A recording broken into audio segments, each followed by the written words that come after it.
Mr.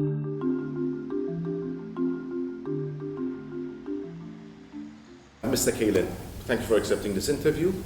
You've been dubbed the Passport King. Tell us something about this citizenship by investment industry. What kind of money are we talking about? How much do people spend in the year trying to acquire citizenship in another country? Well, it's actually a phenomenon that we have since time immemorial. In fact, since modern times of citizenship, going back actually to the ancient Roman and Athens republics. Actually, the Roman Empire was the first to really have a large-scale citizenship program, giving deserving foreigners Roman citizenship. Really on a large scale. And then you had, the whole British Empire was built on more or less imported wealthy merchants, mainly from Germany and other continental European countries. So this is a long tradition. In the French Revolution, anyone was given citizenship who supported the cause of the French Revolution, materially or immaterially. So this is not something new. Okay. So what is interesting is in recent times, I would say the last 20 years, and particularly the last 10 years, countries have increasingly sought to attract wealthy citizens from around the world to their shores by offering them residency or even citizenship for investment. And I have obviously a little bit of problem saying citizenship for sale, which is of course something you often read, because it's not really for sale, even though politicians like to call it like that. But that is what is happening. Yes, but it depends. Something is for sale if you offer it unconditionally for money. Would you agree? But if there are conditions, if you say, well, you need to do this, and you need to be of good character, you need to invest in the country and so on, and then we may grant citizenship without the usual additional, say, lengthy residence or language requirements or some other normal requirements, then it's not really a sale. It's not a sale, talks of transaction. It's not just a transaction. Of course, it is nice politically if you're against that concept to talk like that. And there are very good reasons to be against that, no question. But there are also equally good reasons to be for it.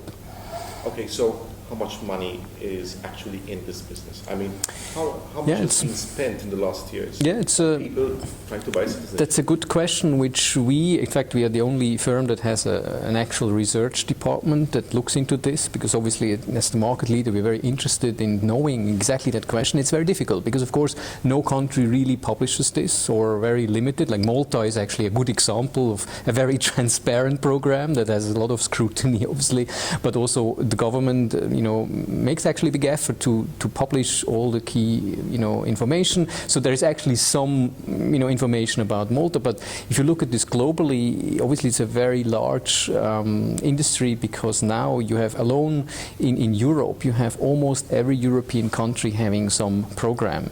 Of course, many don't have large scale.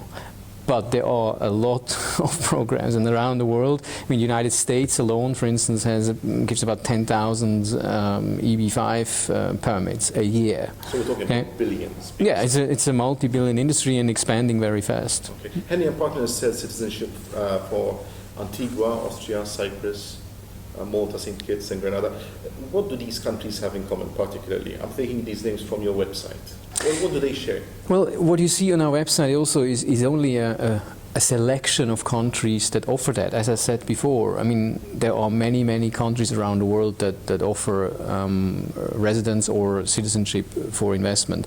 But what we do is we are very selective. So our clients and also our firm, we don't work with every country. We work only with few countries where we are reasonably comfortable the way things are handled, of course the reputation of the country, the value of what you're getting, the residence permit or the citizenship, how valuable is that? And as you may know, we published for over 10 years this visa restriction index with IATA, which gives a very interesting overview around the world of what really is it worth to have this passport or that passport in terms of visa-free access. And very soon, actually in early June, we will publish a new set of research called the Quality of Nationality Index, which will weigh this a little more, because obviously there is a different value in, let's say, having access to North Korea or having access to the UK. That's clear. But how to value that, that's another story. And this is actually very interesting because it gives an interesting geopolitical view on the world, how the various nationalities, how they are valued. Okay, but these are small countries yes. which also need a lot of money. So I mean, this is what you target as a firm, right? You look for these types of countries. Yes, I mean, what is clear is with regards to granting citizenship, you see that these are nowadays as opposed to in the past. In the past, you had large countries like Great Britain offering citizenship. Today, those that offer citizenship only, so directly without very long residence requirements, are exclusively small states. That's very true. And with the exception of Austria, I believe they're all island states. But you ask me what they have in common. So I think that's one thing they have in common. If you extend it, however, to investment migration generally, which includes countries that give citizenship after some time of residence, you have large countries as well, including Canada, United States, UK, Australia, New Zealand, most of South America. So there's a couple of dozen large countries where you can immigrate and after 2 to say 5 years become a citizen quite easily. Actually, probably more easily than in Malta. Now, Malta's citizenship by investment program, the individual investor program, that was launched to much criticism. It had to introduce a residence requirement, an investment requirement, property acquisition requirement. The government had to publish the names of the IIP citizens. It was criticized in the European Parliament. What has been the effect of that big debate in Malta and in Europe on the IIP itself? Well, I think the interesting thing is that these changes that were indeed introduced basically because of political pressure in Malta, not really in the EU. The EU was only used by the political opposition here, which I would have done the same if I was in opposition, totally understandable. But obviously if you're opposed to that, you try to do whatever we can do to stop it or to change it or whatever influence we have if you're in the opposition. And they used the European Union to try to help, even though it's very clear. If there is one thing that is clear in the European Union, is that citizenship is the absolute remit of the individual member states. And the European Commission has actually no say in this field. But of course it's a political thing. So yes, there was these improvements, let's say, but the interesting thing is that the outcome of that is that the program is actually an improved program in that sense. Not only there is now a residence requirement, one can debate of how effective this is and how sensible this is. Personally, I don't really think you need that, but I understand the political aspect of this. Well, the IIP regulator of Malta says that that an applicant does not need to be even physically present in Malta for a very long time. Yeah, absolutely. It's more or less a year during which you need to form sufficient ties with Malta, which is what one of the points is that I think was agreed. And these points that were agreed, which now makes this Malta IIP, actually improved the program in so far that it is now, I would say, an unofficially approved program, with a kind of a tacit approval of the EU, which is quite nice. Yes, that is something that is the government line, in fact. Yes, and that's actually, it's true. This is the interesting thing. It's now the only program that actually has a kind of an informal approval of the EU, which is interesting. Now, the nationalist opposition has criticized the IIP, and you replied to this, and I quote from an interview in Bloomberg Business, that you said that the opposition realizes that this program will keep them out of power for a long time because it's going to bring in a lot of money, and whoever is in office is going to benefit. So do you think that the IIP money being made by the Maltese government will keep Labour in power? Well, what is clear is that in small economies, you have, of course, a positive effect of these programs. This is undeniable. I mean, however, it doesn't matter what your political position is. You may be here in this country nationalist or Labour. You may fundamentally, philosophically approve of the concept of granting citizenship to deserving foreigners, or you may disapprove. What is clear is if you have a program like it is designed in Malta, because not all programs are equal, but the way it is designed in Malta, it's definitely benefiting Malta a lot. So there's a lot of money flowing in, and Malta is about an 8.5 billion economy, and if you have a program, that brings in maybe just under $1 billion total in a year. You know, if once you calculate this with the externalities, with all the effects it has, it brings a substantial amount of money into the country. So it supports the economy, it brings in money, and whoever is in government will benefit. Because when you're in government and the economy is doing well, generally, you know, this is good. So this is indeed what I mean. At the end of the day, that's not just a comment concerning Malta. This is what we observed. It's of course something that, you know, if I was in the opposition here, I would also not particularly like it because I'm not in government. I would prefer to be in government if I have such a good program. That's the thing, you know. The Henley and Partners contract, which was tabled in part in Parliament, shows that your firm takes a 4% cut on every single 650,000 passports. So that means millions for Henley and Partners. Which other countries is your firm targeting right now to encourage them to bring them on this citizenship sale program? You know, we don't particularly target any countries. For a long time, actually, countries come to us. Because obviously, you know, for years we have been leading this. We are the only firm that actually has a really substantial government advisory practice and actually the capacity to advise, design and implement such programs. And this is why when you have anywhere in the world, if you have a tender somewhere, you know, we are asked to participate, we are asked to invite, we are asked to present, and you know, we have a lot of countries that ask us the same question, and will invite us, and we will, of course, we'll be interested in that. And that's also the reason why, I don't know why people make such a fuss about why we are paid. I mean, are you not paid for your work? You know, I mean, we help design what you now have is a very good program that is state of the art, you know, and we help design that. And if you can't pay upfront, you pay on success per case over years. Yes, over years we're making a lot of money, but we also upfront invested from our own funds. You know, the government had 0 funds invested into that. 0. You know, so your business, this passport selling business, it really presses certain moral buttons. Absolutely, yeah. Because you see, there are people who believe that citizenship is something that is the birthright, or it's something that you earn by building long-term community ties. Absolutely, yeah. You move to a country, you work there, you pay tax, you bring up your family there. So obviously the criticism is very justified when they say that you've turned citizenship into a commodity. Yes, but I don't see it that way. I can understand very well that, first of all, it definitely presses those buttons. It's a fundamental question how to look at that. You know, and I can ask you a few questions back and ask you how you would see, you talk about it as a commodity, but how would you see it, you know, if you have a country, for instance, that is in an acute danger situation, for instance, yeah? And there are a bunch of foreigners who prevent that country from being evaded and all the people killed. Yeah, no question, if those foreigners come and free the country, defend it, you know, everyone in the country will probably 100% agree to give them citizenship instantly. Yeah? You mean asylum?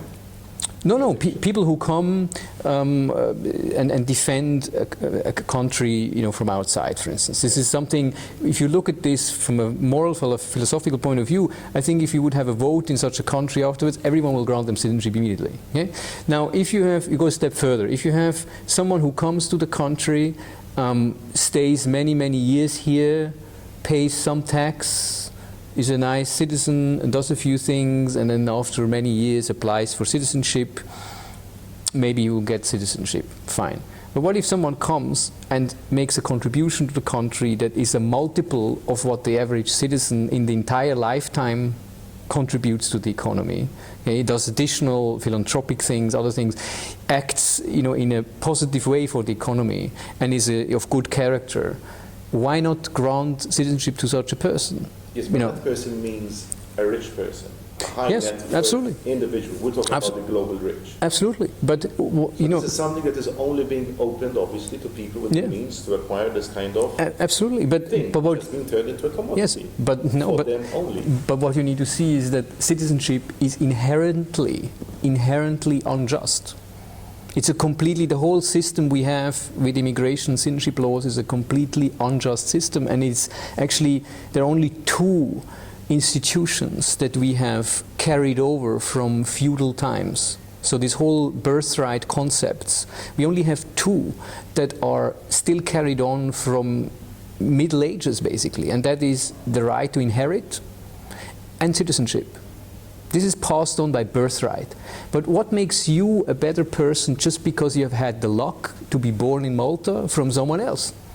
Okay, so the fact that you're born... defined by a nation state, so we're talking about borders here, absolutely. We're talking about the freedom of movement. Exactly, and borders, they have guards, and those guards have guns, and people are, as you will see now, right now in Europe, they are violently being kept away, yeah, very clearly. So the nation state... But the rich are being... Exactly. So the talented and the rich people, they have access. And that is equally unjust. But at least, in an unjust system, at least there is a way that certain people at least can get access, and it at least benefits the countries that are hosting that. And it also benefits actually the countries that are sending them. And at least there is a small door within this very unjust system. Totally agree. But within that unjust system there is a small door where there is a certain say, a little bit of equalization, because otherwise actually the systems we have in place, if you look at this, you cannot justify them by any means with any of these human rights or other arguments that otherwise are brought up, or the fact, like what you're saying, it cannot be a commodity and blah blah blah. But that's simply a question going back to middle-age feudal values of birthright, and in fact almost everything, your life chances are largely determined. Almost everything is determined of where you're born and what citizenship you carry. Okay, this is a very important... You have to say that it is an unjust system, but this is also at the core of the free market. Yes, absolutely. Freedom of entry for certain people. Basically, we operate simply in this world, like you do, like we all do, and we specialize in immigration and citizenship law. And indeed, countries use those laws, those possibilities, those powers that those countries have to selectively admit people. I mean, they do this all the time. The entire human history is a history of migration and of selective migration. But you exploit this unjust system and you encourage governments to benefit. Just as banks and journalists and oil companies and whatever other industries there are exploit systems and the economy and the laws and the environments we have. Yeah. Malta's contract with Henley also requires high government officials to speak at your citizenship roadshows whenever requested.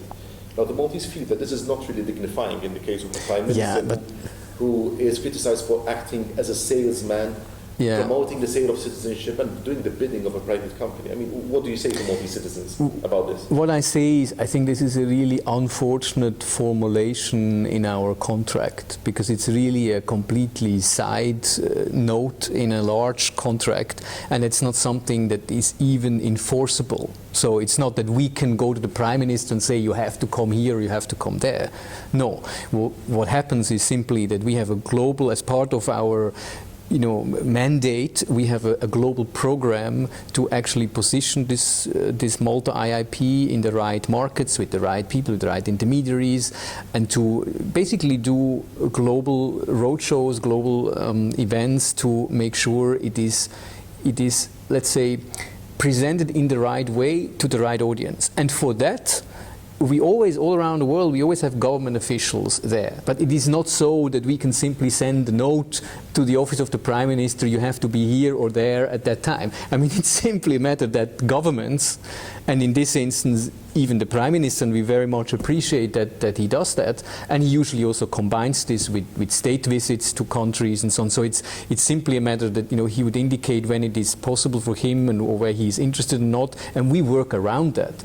So it's not like this is always portrayed. It's not the Prime Minister working around history. Yeah, absolutely. Yeah, and it's always portrayed like we can kind of command the Prime Minister to do this. That is just nonsense. I mean, we obviously work around the Prime Minister's schedule, and we are very grateful if he comes, and it makes a lot of sense. Of course, it is very good if the Prime Minister himself actually represents the country, and very much it's about that. It's not about selling the Malta IIP. It goes far beyond, because these people that are in the room that have an interest in this IIP, these are very substantial international business people who you want to have here, who you want to have more ties to Malta and who you want to do more things here. Why do Malta need these people? Why does Malta need the global rich? What are they coming here for? There's been the fallout from the Panama Papers.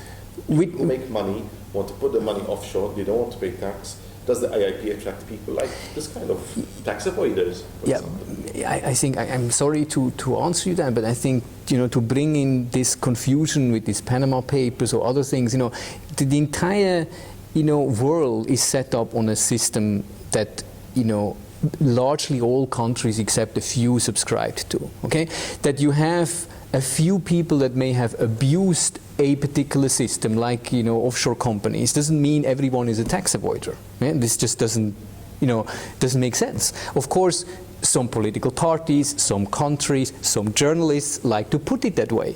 Understandable, but that doesn't mean it is like that. Okay, and definitely, and in particular, those kind of people we are talking to, and that are appealing, that have an appeal to this Malta IIP, to this very exclusive citizenship program. These are all very sophisticated individuals, and they structure their affairs generally properly. They're generally not tax avoiders. Of course, you will always have someone somewhere, but I would say the percentage of people that don't do their things properly is minute in such a category we're talking to, and the system you have in place in Malta, which is very thorough, eliminates those minute rest. So it's targeting the right kind of people, exactly the kind of people you want here, who are transparent, who are proper business people, who are investors. And tell me which countries don't want to have those people. Now, this week, let me just come back to something that happened in a few days. The St. Lucia government had to deny allegations from an opposition political party, which said that Henley had financed part of the campaign, the political campaign. What do you make of these allegations? Does the term finance? No, we don't get involved in political finance. The Maltese would be, did you give a donation to the party in Malta? Absolutely not. We don't give any donations to any parties. Absolutely not. And this is again political nonsense made up by political people.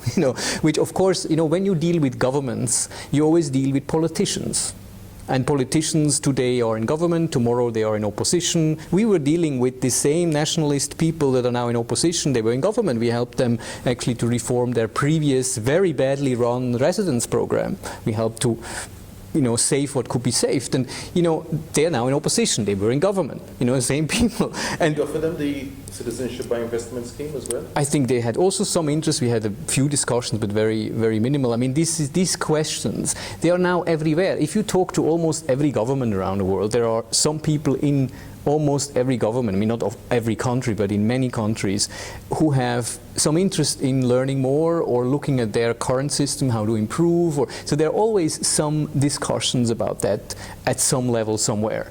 But this stuff, that we make political contributions, this is just nonsense. It's just complete nonsense, which political people like to use, because of course, as I said, we always deal with governments and therefore with politicians, and these politicians sometimes, like in this country, they like to fight with each other quite a lot. So unfortunately, sometimes we are caught in the middle. Mr. Kanan, thank you very much. Thank you as well. Thanks.